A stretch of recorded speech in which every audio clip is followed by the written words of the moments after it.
Hello everybody, this is the video for the YouTube Pagan Challenge Week 7 on how do you view sacred texts or mythology. Well, for me, the short answer is they could be beneficial or detrimental. For me, as a Reformed Druid, there is a plethora of text and mythology. And for some druids it can be sacred, for some Reformed druids it can be sacred. For me, it definitely has its sanctity. But the thing is, of all the writings that the Reform has, there's this general disclaimer that says you're probably better off without it. And so I think any tradition that has a text like that says you're probably better off without this, just learning, feeling your way through things, or being guided by mentors, that's probably more beneficial, especially for some people. But for me, I have definitely embraced the sacred texts that the Reformed Druids have developed, and I think it's safe to say that the Reformed Druids of North America, as an organization, has developed the most content or quantity of content as far as, well, at least optional sacred texts. So what I have here is a sampling of most of what's out there. So here you've seen me read from this from time to time. It's the Carleton Druid collection. It's basically the history of how the Reformed Druids got their beginning, a book of meditations, and then the Carleton Apocrypha, which is basically a bunch of letters between different druids discussing Reformed Druidism. And so it digs deeper, and you can see their viewpoints on things and their version of the disclaimers. The Black Book of Worship of the Earth Mother. And so this is the section about a little bit past halfway through this book that outlines, and actually it just prints all the rituals that they had developed. And then there is the Druid Chronicles Evolved. This was Isaac Bonowitz's customized edition. He had basically made it a little bit more, in some ways he made it a bit more politically correct, and in other ways he made it a little bit more politically incorrect. But this was co-edited with by Isaac Bonowitz and Robert Larson. And Robert Larson was a Carleton Reformed Druid from where they founded it at Carleton College in 1963. He went on to the Bay Area in the mid-late 60s, met up with Isaac Bonowitz at Berkeley, and that's when Isaac became a Reformed Druid. And so then they went on to Robert Larson didn't really consider himself a pagan, but Isaac wanted to take the Reform in a more pagan direction. So this is kind of what him and Robert edited and re-envisioned of the Reform. And so basically the Druids continued to write and write and write, and so even up into the 80s and the 90s, the history was being recorded of what the Druids were doing, for the most part at Carleton, but also in other groves. And so then all the books just kind of got put into one volume called A Reformed Druid Anthology, and so we just abbreviate it as ARDA. And so the book's getting bigger, and the information is getting more voluminous. And so as the Reformed Druids are prone to break from ancient tradition and write down everything, which is something the ancient Druids just never did. The Reformed Druids are getting larger and larger books. This one, it's labeled a Reformed Druid Anthology 2nd edition, but it's volume 2 of the 2nd edition. And so I'm still working on printing out the PDFs of the 1st edition, and the free PDF files for all of these writings are available at www.rdna.info/Arda. So yeah, the first half of this book is about the same size, and right now I only have the second half.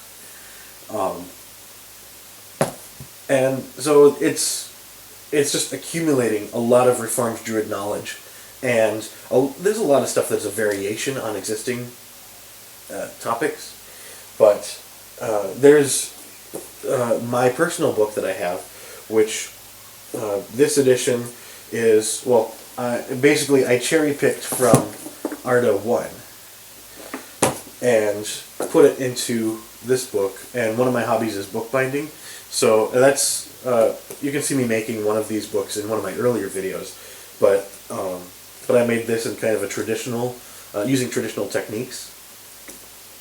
But to rein it back in to how do I view the sacred texts or mythology, there is a lot of mysticism in here. It's amazing that this was written by college kids, essentially. And there's a lot of mirth in it, but there's so much that is just deep and really home-hitting.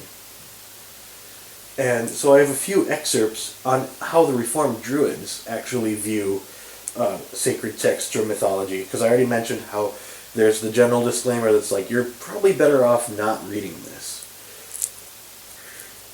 And then there's this book, which is a book that I made using traditional bookbinding techniques, as bookbinding is one of my hobbies.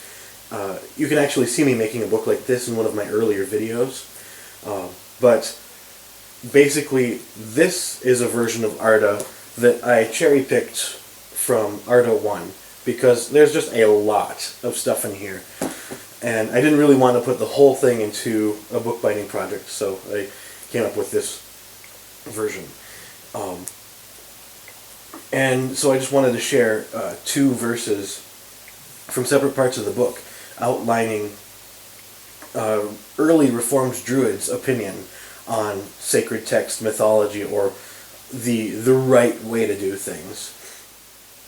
Beware those men who say, "Follow my way, for mine is the only way unto Baal, and there is no other way. For their numbers are great, and their voices are loud, and they shall present much authority before you, and say, We know our way to be the only way, for it is the way of our fathers.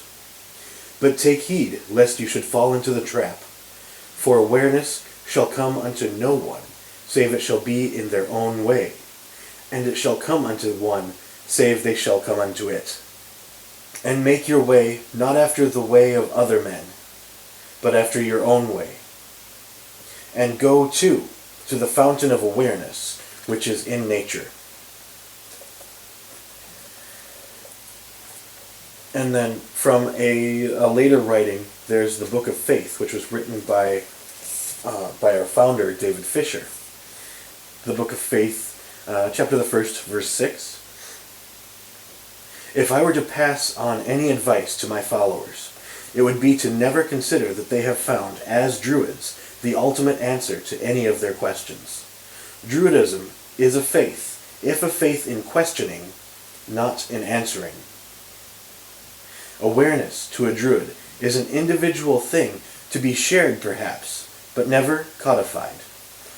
So I think it's important to at least take a look at it, especially from a Reformed Druid standpoint.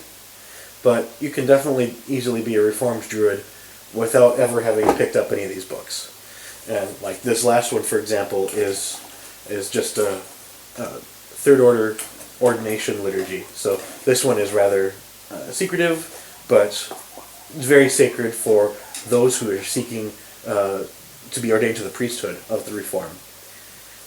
Okay, and then as far as mythology goes, the Reform even has their own mythology.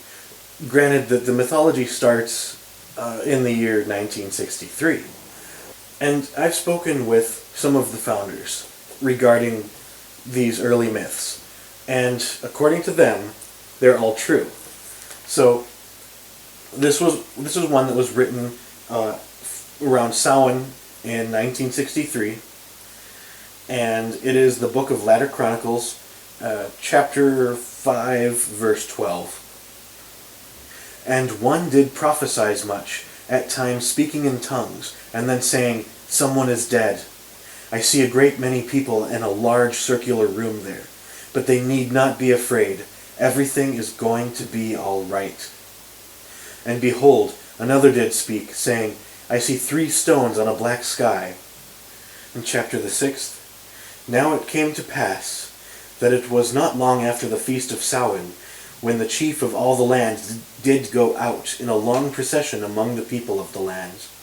And as he passed among them, a man who was his enemy did attack him, and behold, the chief of all the land was smitten by the hand of his attacker, and he was slain. And a great crying, and also a great wailing did go out from all the people. And it came to pass that the body of the chief of all the land was taken up into the principal city of the land, and there was placed in the chief building the great circular room thereof. But among the Druids there were those who were sore afraid at these events, for they did say among themselves, "Behold, for this now is the fulfillment of the prophecy of the night of Samhain. For it is now all come to pass as it was spoken." And they did marvel at it, and it was taken as a sign. So in conclusion, I think it's interesting that for such a young tradition, being only 53 years old, we have this wealth of knowledge regarding its own sacred texts and mythology that have all taken place since its inception. And not only do we have all this wealth of knowledge, but it's not a requirement for a Reformed Druid to read it. It's just freely there, available. Like I said, you can go to the website. I'll put it in the description. And if you wanted to take a look at the PDF files, there's also Word files if you would rather look them up that way. They're all there, available for free, and then you can totally disregard them if you want to. So that's the beauty of being a Reformed Druid, I think. But anyway, thank you for watching, and we will see you next week.